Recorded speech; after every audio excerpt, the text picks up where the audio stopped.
Welcome to channel Tasur, channel yang menyebarluaskan sains, teknologi, engineering, art, and math.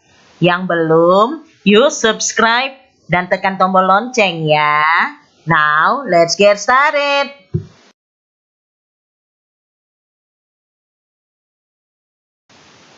Etika bisnis adalah tata cara, pengaturan dan pengelolaan bisnis yang ideal dengan memperhatikan norma dan moralitas yang berlaku. Lantas, kenapa etika penting dalam bisnis? 1. Bersikap etis akan mencegah bisnis dari penurunan reputasi dan kerugian finansial. 2. Menerapkan etika dalam bisnis membantu perusahaan untuk meningkatkan motivasi, komitmen, dan kinerja karyawan. 3. Etika bisnis berperan penting dalam meningkatkan kepercayaan dan kepuasan customer. 4. Etika bisnis yang baik melibatkan pengamanan semua data pribadi, sehingga lebih berpeluang untuk memperluas jaringan supplier. Dan 5, perusahaan bisa mendapatkan lebih banyak minat dari investasi jika memiliki praktik etika bisnis yang baik. Ada banyak prinsip etika bisnis, tapi minimal adalah 1. Autonomi.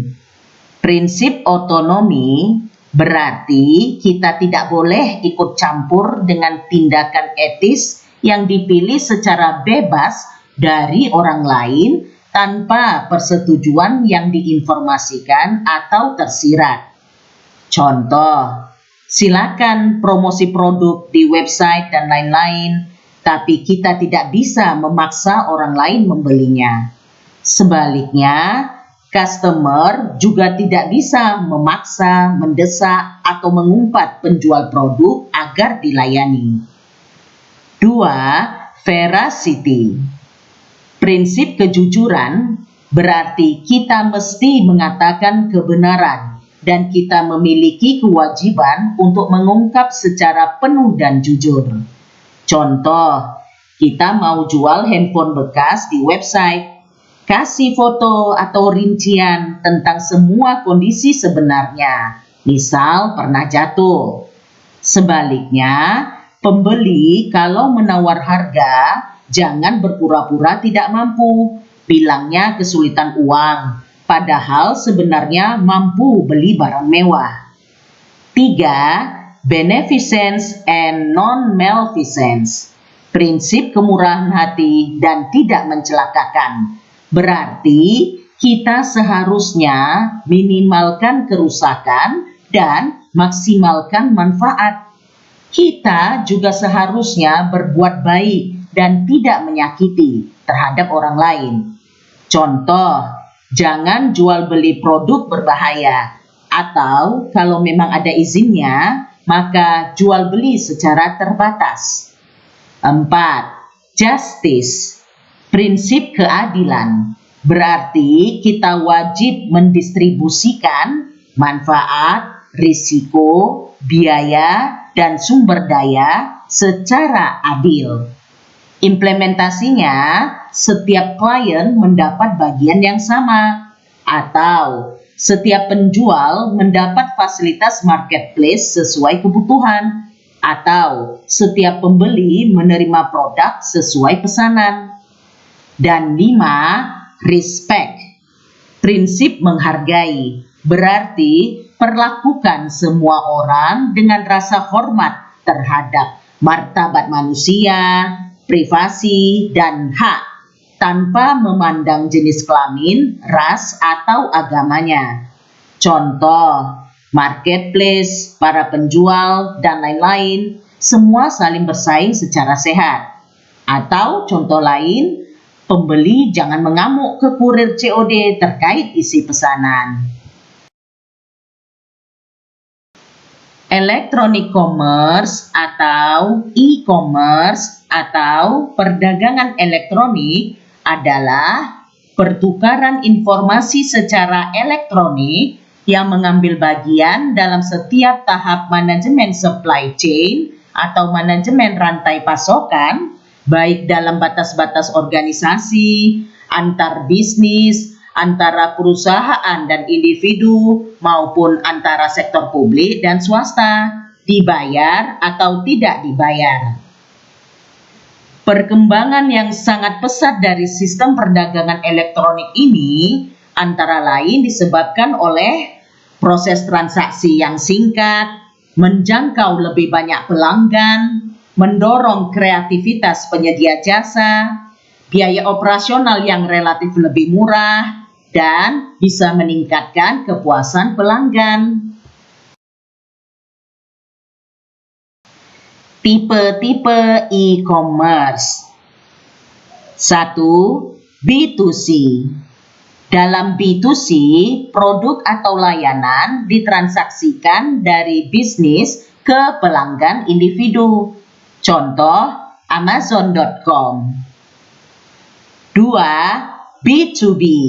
Jenis populer yang pernah menyumbang lebih dari 85% volume e-commerce.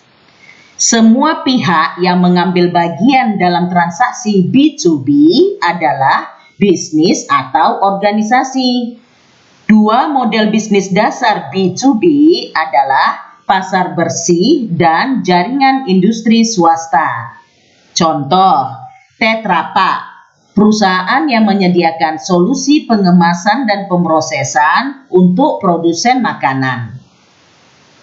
3. C2B.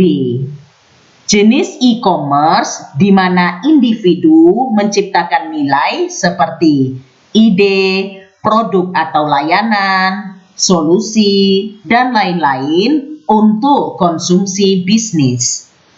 Contoh, lelang dalam Priceline.com. 4. C2C. C2C adalah jenis transaksi komersial antar individu atau konsumen. Contoh, eBay. 5. Social e-commerce, yang memungkinkan orang untuk menggunakan media sosial dan jaringan online untuk tujuan interaksi sosial atau pertukaran nilai. Contoh, melalui Facebook. Dan 6. Mobile e-commerce atau m-e-commerce, yang menggambarkan cara orang menggunakan perangkat mobile seperti smartphone yang terhubung ke internet untuk melaksanakan transaksi online mereka. Contoh, mobile banking. Bisnis harus membangun manajemen sistem data yang kuat dengan menjunjung prinsip 1. Confidentiality, mengacu pada jaminan pengamanan data sehingga hanya tersedia untuk pihak yang berwenang. 2. Availability, memastikan cara yang tepat waktu dan dapat diandalkan bagi pengguna yang berwenang untuk mengakses data pribadi, situs web, dan layanan data e-commerce apapun. 3. Integrity, memastikan data dikumpulkan secara akurat dan jujur. 4. Authentication, menegaskan bahwa orang atau organisasi yang menggunakan data adalah yang berwenang. Dan 5. Non-repudiation, menjamin pelanggan online atau mitra dagang tidak ditolak secara keliru untuk mengakses datanya. Hubungan antara dimensi etika, sosial, dan politik mengenai e-commerce tampak pada ilustrasi di layar saat ini. Isu-isu etika, sosial, dan politik terkait erat dan biasanya tampil sebagai dilema. Dilema etika adalah istilah yang menggambarkan situasi membuat pilihan di antara setidaknya dua opsi konflik yang masing-masing mendukung konsekuensi menguntungkan dan secara teratur menunjukkan antara kontroversi sosial dan politik. Jika dilema etika timbul, maka pertimbangkanlah langkah-langkah ini untuk mengendalikannya. 1. Identifikasi fakta. Tentukan dengan jelas siapa, di mana, kapan, kepada siapa, dan bagaimana masalah atau fakta yang dilaporkan. Kemudian, hindari melibatkan pihak lawan ke dalam dilema etika untuk menyepakati fakta. 2. Pertimbangkanlah nilai tingkat tinggi. Nilai dapat berupa keuntungan, kebebasan, privasi, keamanan, perlindungan properti, dan lain-lain.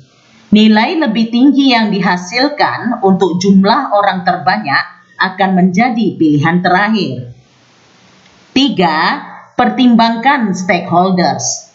Mencari tahu apa yang dibutuhkan dan diinginkan pemangku kepentingan akan sangat membantu dalam merancang solusi. 4. Identifikasi opsi logis. Tidak ada opsi yang memuaskan semua orang. Terkadang, solusi etis terbaik bukanlah solusi yang menyeimbangkan semua konsekuensi baik. Dan 5. Identifikasi kemungkinan konsekuensi. Beberapa solusi tampaknya etis, tetapi sangat merugikan dari sudut pandang lain. Jadi, selalu pertimbangkan pertanyaan, akankah opsi ini dipilih secara konsisten dari waktu ke waktu?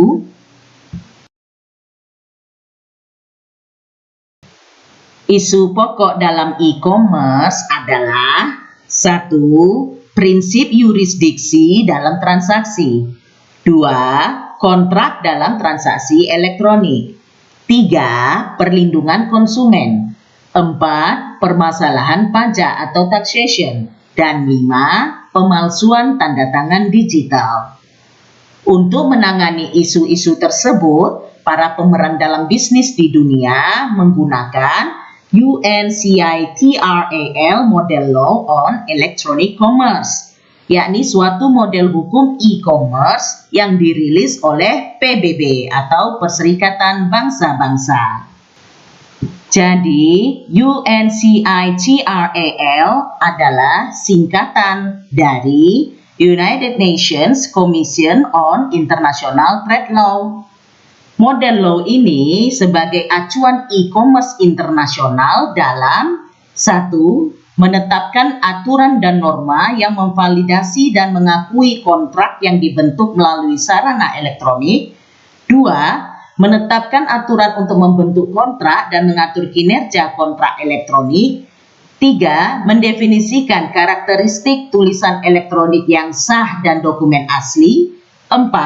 Mengatur penerimaan tanda tangan elektronik untuk tujuan hukum dan komersial. Dan 5. Mendukung penerimaan bukti komputer di pengadilan dan proses arbitrase.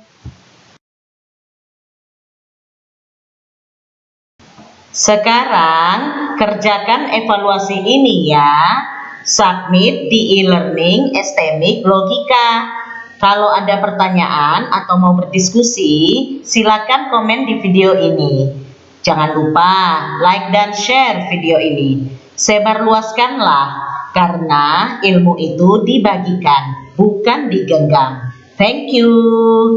Channel Tasur, semua jadi mudah.